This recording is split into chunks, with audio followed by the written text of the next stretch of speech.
Hello everyone, here we've got Redmi 10A and let me show you how to perform a soft reset of this device.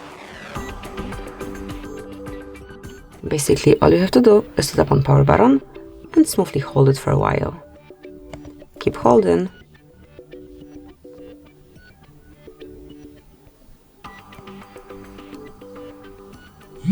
And once you feel the vibration and also see the Android logo, you can remove your finger from the button and just wait a couple of seconds till your phone is rebooted.